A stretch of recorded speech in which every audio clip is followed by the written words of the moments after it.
soir, Tatiana Tolstoï, nous allons parler un peu de mode, parce que vous êtes tous plus ou moins spécialistes ou victimes de la mode.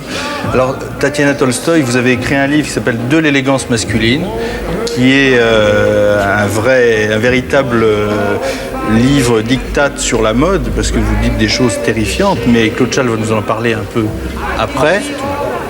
Vous êtes aussi l'arrière-petite-fille de l'auteur de Guerre et Paix. Non, nièce.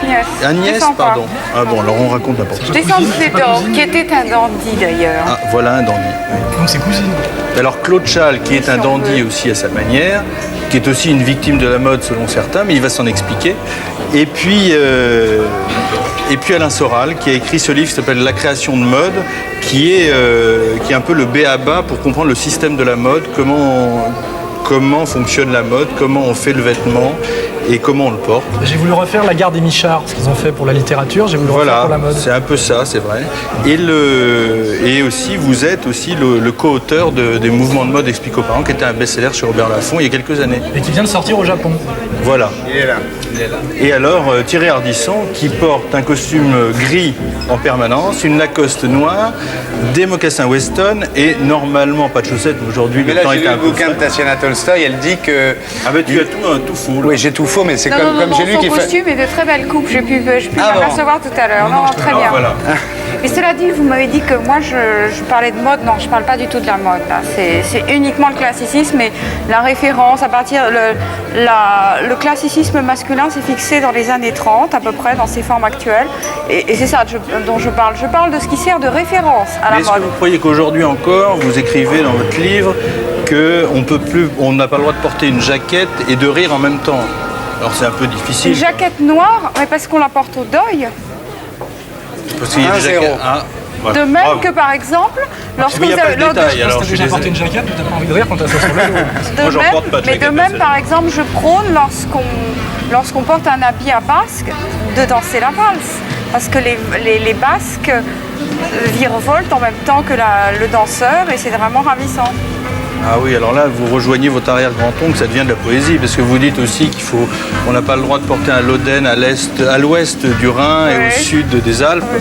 C'est vrai qu'en loden, en Sicile, c'est difficile, à moins de s'appeler Raymond Roussel. Tu l'as lu le bouquin de Tatiana Tolstoï? J'ai eu le temps de le lire à table, on va en discuter. Moi je trouve que c'est utile un livre comme ça parce que c'est comme ça on sait, c'est la règle. En fait, comme l'homme élégant c'est celui en fait qui est au-delà des règles, le danger aujourd'hui c'est qu'il n'y a pas d'homme élégant parce qu'ils sont au-delà de rien du tout parce qu'ils ne connaissent pas les règles. Alors grâce à elle on va à nouveau connaître les règles, on va pouvoir être au-delà des règles, on va pouvoir devenir à nouveau élégant. L'erreur ça serait effectivement de faire ce qu'on dit dans le livre parce que là on passe... C'est juste pour savoir jusqu'où on peut aller. Pour un VRP, un BCDG, un attention. J'explique les conventions effectivement parce que c'est une grammaire vestimentaire que j'ai recueillie oralement.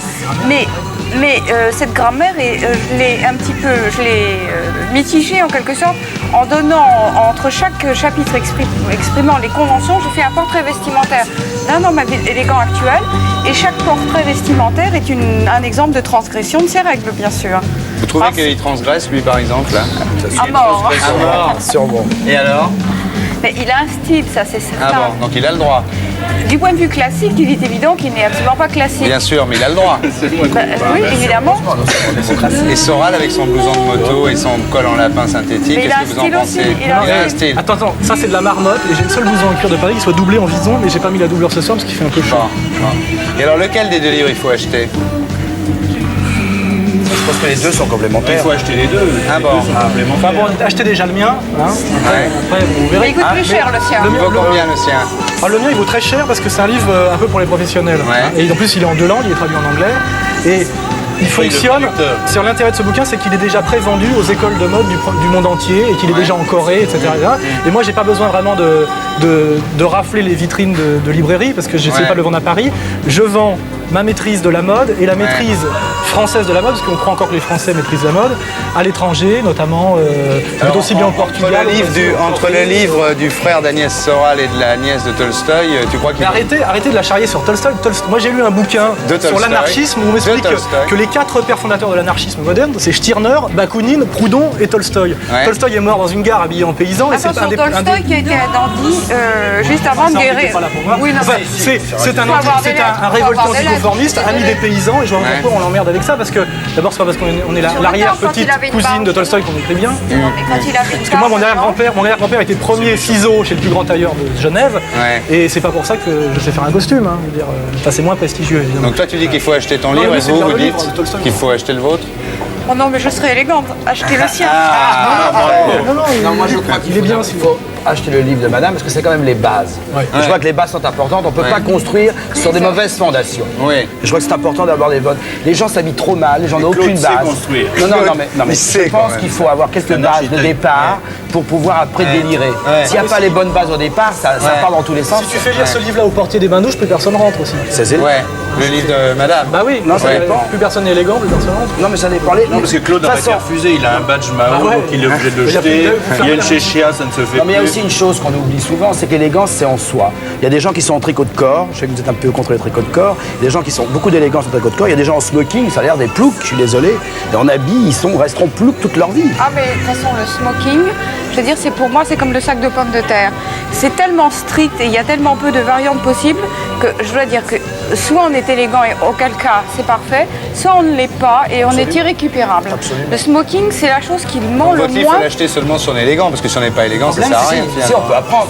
Mais Est-ce que parce que ça s'apprend l'élégance? c'est certain que mon livre part sur une illusion. Je crois que c'était un calcul de mon éditeur, pas du tout du mien. Moi, j'ai fait le mien par passion pour le costume gris, mais mon éditeur s'est dit qu'il pourrait se faire de l'argent en essayant de faire croire à la clientèle qu'on peut devenir élégant en lisant mon bouquin. C'est qui cet éditeur qui veut faire de l'argent? C'est Acropole. Eh ben, très bien. Ça vaut combien? Je vois l'attaché de presse d'Acropole. Ça vaut combien?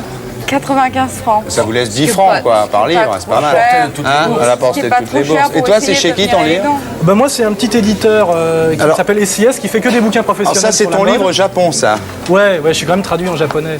Et en anglais dans celui-là. Et en anglais. Ça, c'est un bouquin fait par un professionnel. Il vend que des cahiers de tendance, des méthodes de coupe, etc. Et c'est un bouquin pour que les jeunes stylistes, c'est-à-dire les professionnels, apprennent dans quoi ils sont. Faut qu'on s'arrête là, parce que c'est pas élégant de parler aux gens de l'élégance aussi longtemps. Bah d'ailleurs, moi, de ce point de vue-là, je donne aucune leçon ce soir. Merci. Et pour être sûr de ne rien rater de Inalarditube, abonnez-vous et mettez un pouce bleu.